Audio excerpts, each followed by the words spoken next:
Welcome back, you guys. Your boy CK. Not too long ago, I turned every team's weakest position into their strongest position. And now I think it's time we flip it and reverse it by taking every team's strongest position and turning it into their weakest. Now, I know a lot of you guys play MUT, and sometimes you don't feel like grinding to get the best teams. So if you want to just buy some training or coins or players, head on over to MUTreserve.com. Use my code CK. And not only will you be rich one day, but you'll also get 15% off your order. So for instance, on the Chicago Bears, obviously their best player is Khalil Mack, but they also have another linebacker in the top 5. And even though it was pretty close, like I actually considered safeties, but I went with linebackers. And now instead of having an A+ and a B-, their linebacker core is nothing but D's. As for the Bengals, I considered the running back position. They had an A- there, but their safeties were so good, A- and a B-. I had to go there. So now both their safeties are D's as well. I made a rule where if a quarterback was a 95+, an A+, I automatically did quarterback. Bills had a great roster, so this one was extremely tough. Wide receivers A+, A-. Their safeties A-, A-. Even their quarterback A-. So we decided to go with wide receivers. So instead of that A+, now all the wide receivers are D's. Now when you think Broncos, you usually think Von Miller. You know, he has that A+ at left outside linebacker, so they were definitely in consideration. You know, with Chubb at right outside linebacker, but MLB kind of held the linebacker group back. But safety had 2 A's. So Kareem Jackson, Justin Simmons, they both go from A's to D's. Browns are one of those teams that just has a disgusting roster. I mean, look at this. You don't even see yellow until you scroll down to like the D tackle or the defense. So obviously we're going to target offense, and it ended up being the running backs. So we'll see if they're able to overcome the huge downgrade at a running back. The Bucks had an A+ at quarterback, so we didn't even have to look any further. Now Tom Brady and Blaine Gabbert are the same overall. Cardinals had a nasty wide receiver core, so this one was pretty easy. But now they go from nasty to their overalls being nasty looking. As for the Chargers, this team had a good roster. I considered wide receiver, considered tight ends, but their D-line, their 3 starters, A-,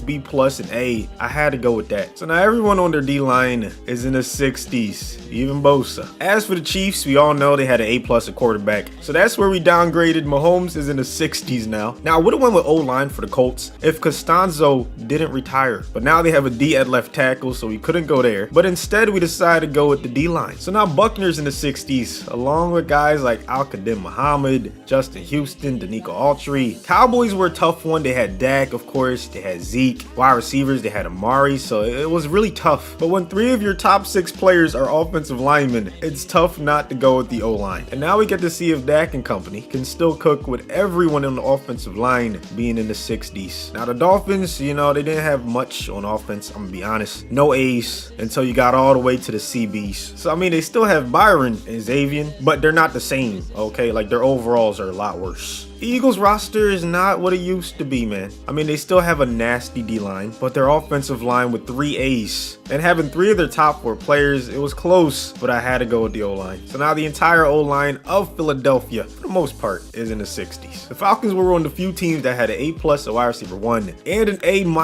at wide receiver 2. So now Matt Ryan goes from having Julio and Ridley to having a terrible version of Julio and a horrendous version of Ridley. Couple A+ right next to each other, and I'm not gonna lie, I definitely consider the offensive line. If there was one more A, I probably would have went with that. But when you think Niners, you usually think Kittle, and he was the highest overall on the team. Not to mention the backup was not bad either, so I decided to go with the tight end. So Reed is a 67 now, and Kittle is a 69. I don't know what was up with the G-men. This was interesting. Okay, take a look at this. Somehow Saquon was the only A on the team at an 89, even though he was the second highest on the team because Bradbury's a 90, but somehow he was a B. So maybe if the CB2 was a little bit better, I probably would have went with CBs. But at the end of the day, I decided to go with the running backs. The Jaguars didn't have an A on offense, unfortunately. Didn't have one on defense either, but their most consistent position had to be the linebackers with 2 B's. To be honest, I don't know if we edited the left outside linebacker, but all the other linebackers are now in the 60s as well. The Jets didn't have the best roster either. I mean, they didn't have any A's, but their most consistent position had to be the safeties. So now both their strong safeties and the free safeties are in the 60s. Goff just got to the Lions, and now he can't play with any of these wide receivers. because we had to downgrade them. Now they have nothing but D's at the wide receiver position. The Packers were on that short list of teams with an A+ at quarterback. So now that bad man is just bad. Panthers was tough because they had 3 of the top 6 players on the team at wide receiver, but the only 90 was McCaffrey, and it wasn't even close. Then you add in the fact that Davis is pretty good too. I had to do the running backs. So now I think it's safe to say the run game is going to suffer. But the toughest team in this experiment had to be the Patriots. I mean, look at this O-line. B, B, B, A. C is their worst. And then you look at the safeties with an A and a B. I mean, I considered all of them, but ultimately I went with the cornerbacks. I mean, you had 4 guys at an 80 or higher at cornerback. There's barely any other teams that have 3. So yeah, we had to nerf their cornerback core just a little bit. They were too OP.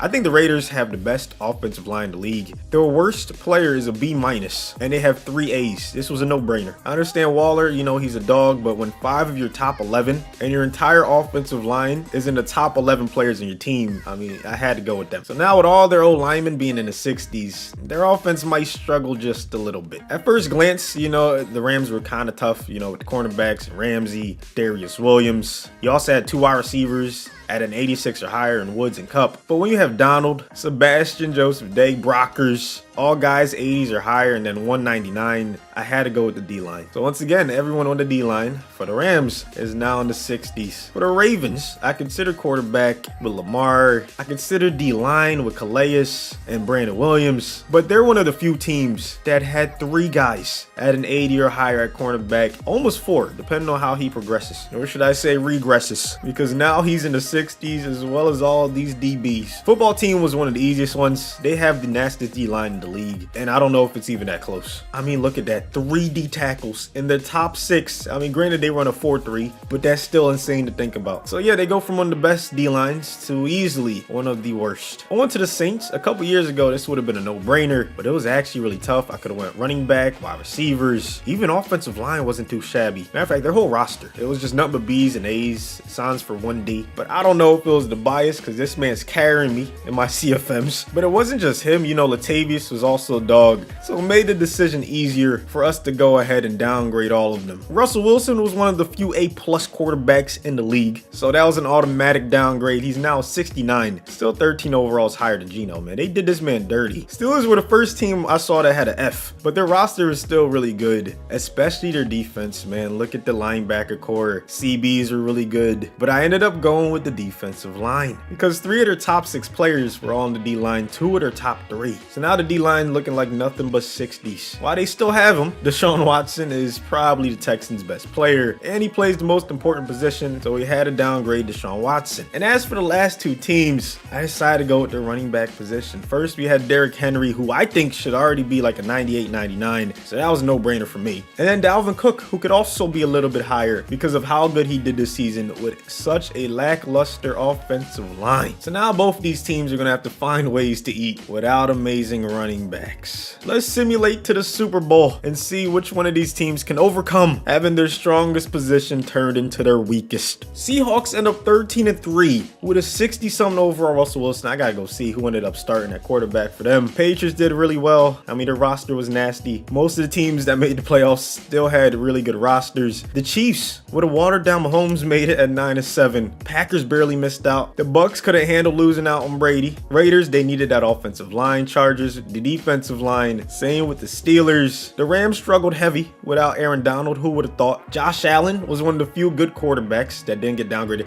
How did Brady still end up with some of the most touchdowns and the 3rd most yards? Rushing-wise, Zeke still went crazy. Even though the O-line was worse, Mixon was 2nd. Mike Evans led everyone in receiving. Traquan, Beasley, Tate, these are all slot guys. Why is the slot so OP in Madden simulations? And then on defense, 21 sacks for Vernon and Garrett. They had the top 2 in the NFL. And then there was a lot of guys tied for the most interceptions. Baker wins MVP, so it's looking like the Browns might end up winning this Super Bowl. Actually, that would be impossible because they lost in round 1. It's the Saints and the Chiefs. We see this so many times. I gotta see what Mahomes is doing. This man is 74 overall normal, putting up this stat line. He's just built different. Breeze handed off to Kamara, who's still breaking tackles somehow. That's a man that we downgraded to the 60s, and he's still out here making plays. That's crazy to me. Breeze slinging a rock to Jared Cook.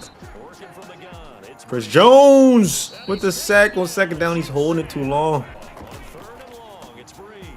Wow, he almost caught that. Instead, it's going to be a punt. Chiefs with a nice stop on the Saints' first drive. 1st and 10. Okay, not the way they wanted to start it off. Now it seems in the 3rd and 1. Let's see if they can keep the chains moving and get the first points on the board. It's going to be a handoff, easy conversion. Oh my goodness. Okay, 99 Mahomes ain't fumbling like that. That fumble was costly. They end up losing 19-23. The Saints with a downgraded running back end up winning the Super Bowl. So this is what would happen if you turn every team's strongest position into their weakest in Madden 21. Thank you so much for watching to the end. Please don't forget to subscribe if you're new, and I'll see you guys on the next one.